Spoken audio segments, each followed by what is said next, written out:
Hey everyone, Scott J. Way from Crucible Custom Props, Snarfworks Lab, and all the forums here. So today we have kind of a bit of the same, bit of something a little bit different. So this is the Blaster Factory or War Machine Paintball or Field Marshal dl44 Han Solo: A New Hope. However, this one is all aluminum. So the weight is down considerably. It is very, very light. Super light, almost feels resin-ish.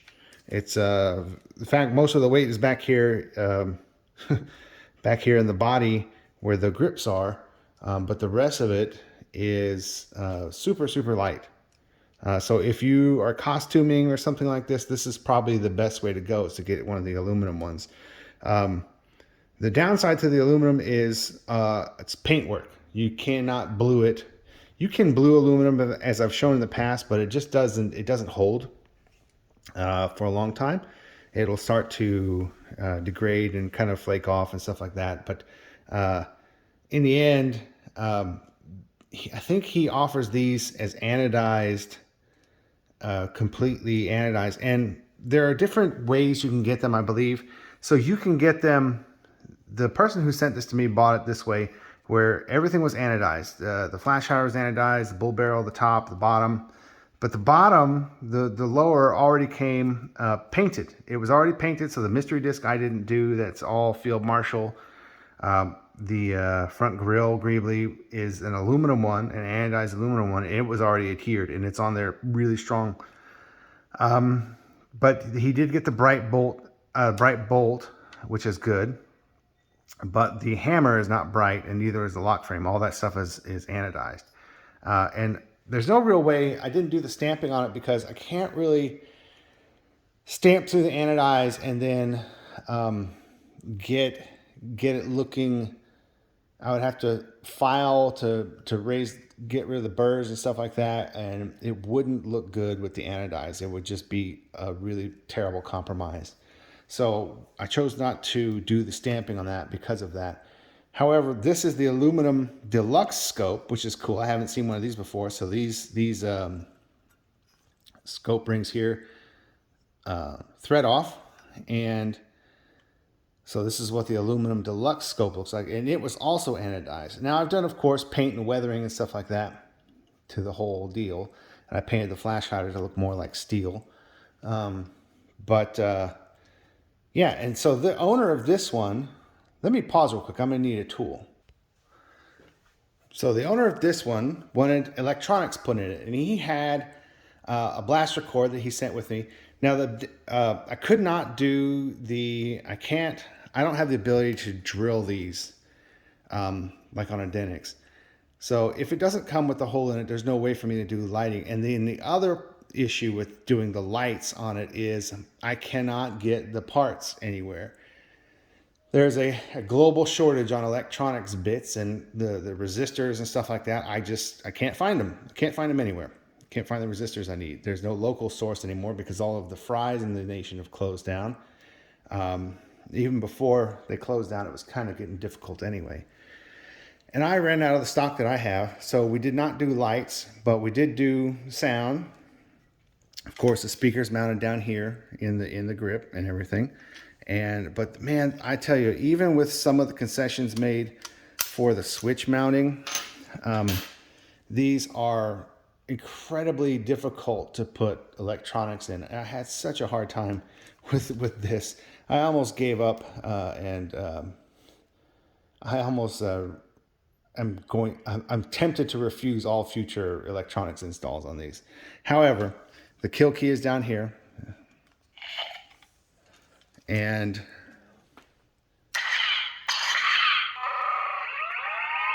so this is the ESB font.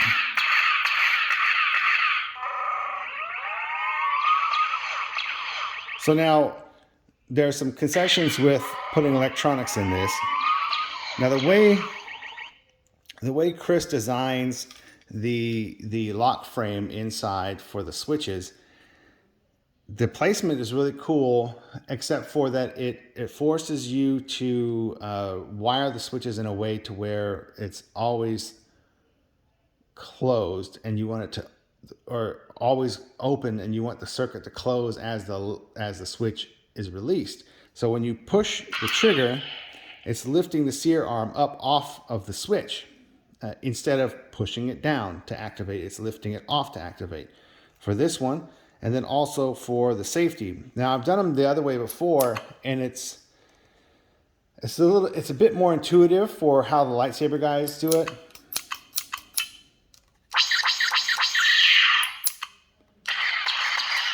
Right? Not much left. What was it? Droid of some kind. So hit it that hard. Must have had a self-destruct.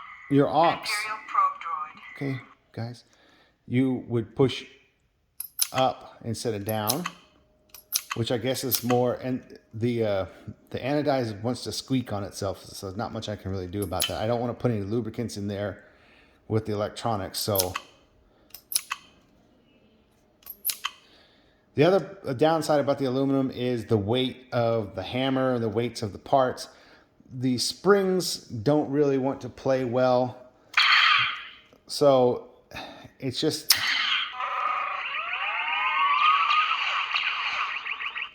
going to be one of those compromises.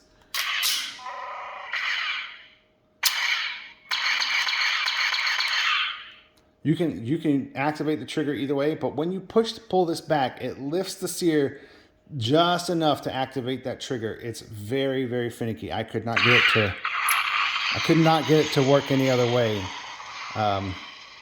It's just one of those things. There's not much left. What was it? But, you know, everything functions. Now, the other issue, you have to kind of reprogram your brain to do the menus on these. So right now, the button is pushed and this button is pushed. So if I let this off, it has the button down, and then if I let this off,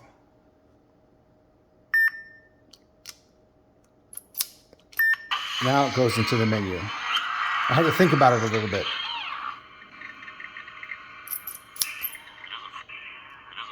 So, come on, Chewie, let's check it out. By having the trigger off, it's so odd to think of.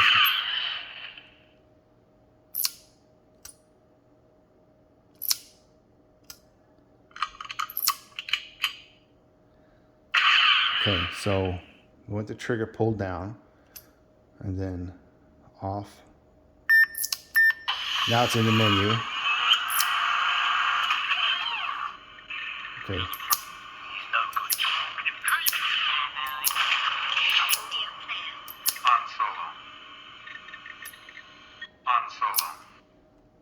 Okay, so that's how you select them. Hope you caught that. You have to hold the trigger down and then release the safety long enough to get into the menu, and then you hit it back to on, safety on, which is basically the switch is off, and then you have to cycle through them, and then to select while holding the trigger down, you turn it off again and it will select the option you want. So now this is the A New Hope font.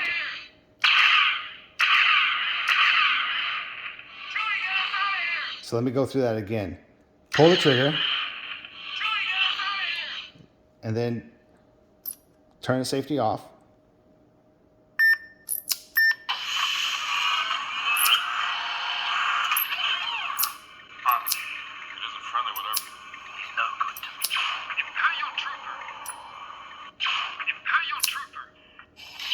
So that's how you get to the next. So this is the Stormtrooper Blaster.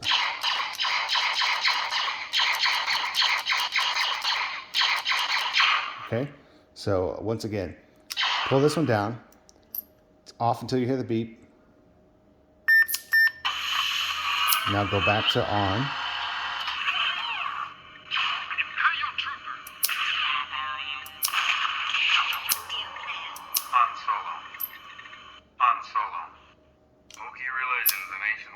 So now you're good.